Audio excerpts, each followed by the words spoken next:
Hello everyone, welcome to G hub. आज हम लोग अपना सेकंड चैप्टर स्टार्ट करेंगे। हमारा फर्स्ट चैप्टर था पोसेशन, जो हमने कंप्लीट कर लिया है, जिसमें मैंने आपको टाइप 7 तक सेंटेंसेस बताए हैं। आप उनकी अच्छे से प्रैक्टिस करें, 1:6 रूल को भी अच्छे तरीके से प्रैक्टिस करें, ताकि आने वाले सारे चैप्टर्स आपके लिए आसान हो जाए। क्योंकि 1:6 का जो फॉर्मेट है और जो सिस्टम है वो बिल्कुल एक ही है सारे चैप्टर्स में। तो उसको आप अगर एक बार अच्छे से प्रैक्टिस कर लेते हैं तो हर चैप्टर में आपको उसको मेहनत करने की जरूरत नहीं है। ठीक है, हमारा second chapter, our second chapter is बाउंडेशन।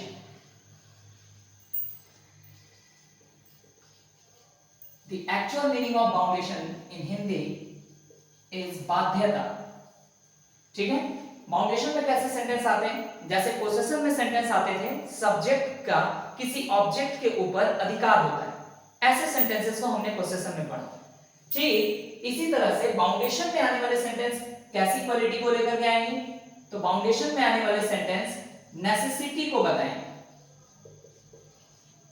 और कंपल्सन को बताएंगे। यानी वैसे सेंटेंसेस जो किसी प्रकार से नेसेसिटी या कंपल्सन को बताएं, जरूरत, आवश्यकता या फिर मजबूरी को बताएं, वैसे सेंटेंस जो नेसेसिटी या कंपल्सन को बताएं, वहां पे हम उस सेंटेंस को किसके अंतर्गत रखते हैं? बाउंडेशन के अंतर्गत। ठीक है, अब बाउंडेशन की अगर हम बात करें, जैसे देखिए बाउंडेशन बताने वाले हमारे पास जो फैक्टर्स हैं वो हैं हैज टू, हैव टू और हैड टू।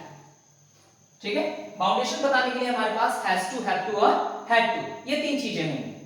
आपका काम क्या है? एक और बात को ध्यान रखना, कभी भी किसी वर्ब के लास्ट में आपको ना, ने या नी ऐसा फॉर्मेट मिले, कभी भी किसी वर्ब के अंत में अगर आपको ना, ने या नी ऐसे वर्ड्स मिले, तो आप उस वर्ब को लिखने के लिए मेजॉरिटी केसेस में कौन से फॉर्म का यूज करेंगे? To plus verb one. कौन से फॉर्म का यूज करेंगे? To plus verb one. जैसे मैं आपसे पूछूं जाना को कैसे लिखेंगे आप? तो टू गो। पढ़ना को कैसे लिखेंगे? To read. खेलना को कैसे लिखेंगे? To play. ठीक है, अगर किसी वर्ब के लास्ट में ना, ने या नी का सीक्वेंस मिलता है तो आप वहां टू प्लस वी1 का यूज करते हैं। ठीक है, अब बाउंडेशन की बात करें तो वैसे सेंटेंसेस जो नेसेसिटी यानी आवश्यकता, कंपल्सन यानी मजबूरी को बताएं, तो ऐसे सेंटेंसेस होते किस तरह के? आइए मिलते हैं बाउंडेशन के टाइप 1 से।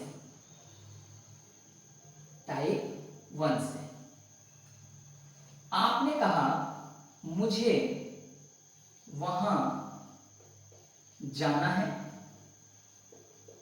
या फिर इसी सेंटेंस को आपने ऐसे बोल दिया, मुझे वहां जाना पड़ता है। मुझे वहां जाना है या मुझे वहां जाना पड़ता है। अगर आप इन दो सेंटेंसेस को देखते हैं, मुझे वहां जाना है ऐसा लग रहा है ना, जाने की जरूरत है, आवश्यकता है, दैट इज नेसेसिटी, और नेसेसिटी है यानी बाउंडेशन है। ठीक है, सेकंड वाले सेंटेंस को देखिए, सेकंड वाले सेंटेंस में है मुझे वहां जाना पड़ता है। ये शब्द जो लग जाएगा ना, पड़, ये शब्द जो लगेगा ये बताएगा मजबूरी को। किसको बताएगा?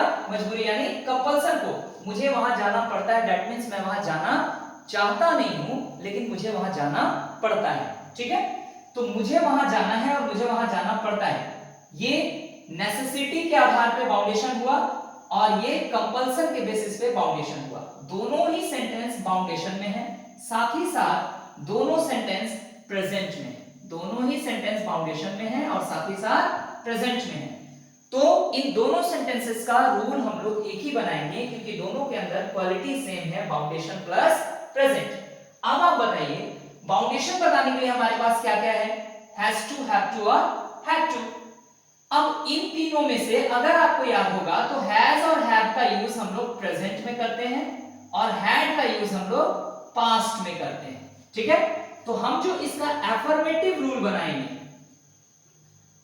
एफर्मेटिव के बाद आपको पता है नेगेटिव रूल बनाएंगे, फिर simple interrogative rule, then simple interrogative negative rule, conditional interrogative rule and conditional interrogative negative rule. The process of 1:6 will be as it was in possession. Okay?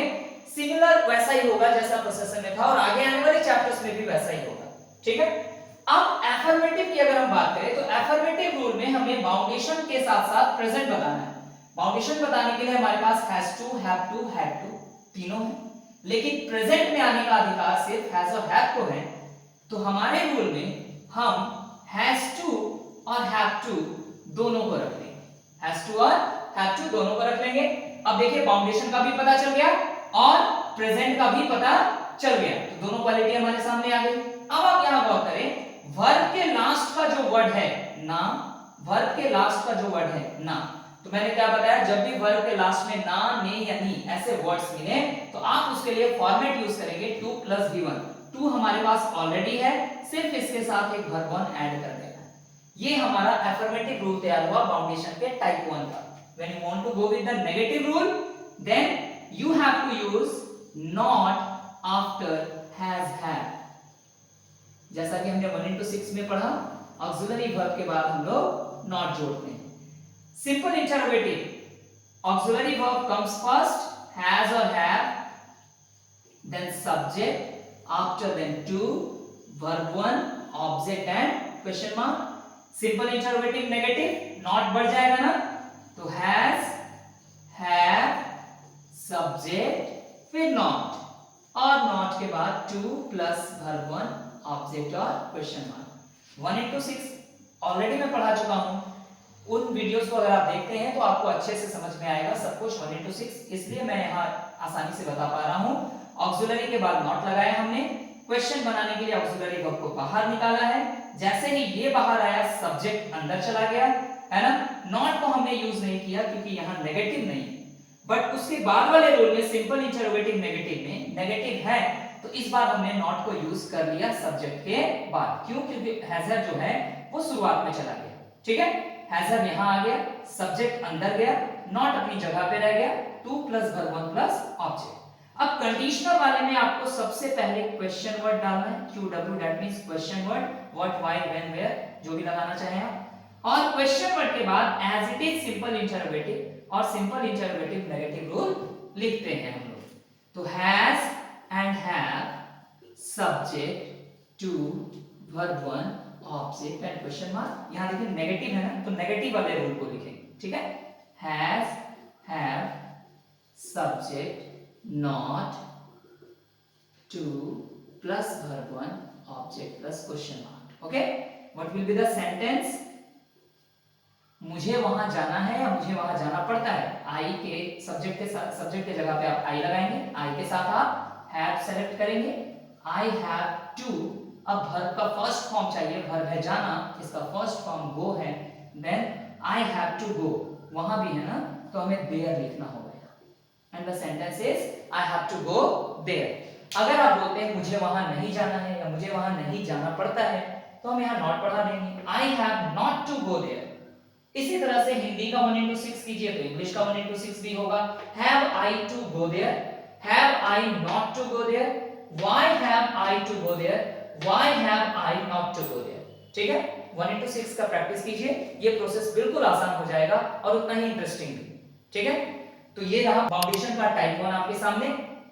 Type 1 की practice को लेकर के अगले video में मिलेंगे, तब तक के लिए थैंक यू एवरीवन।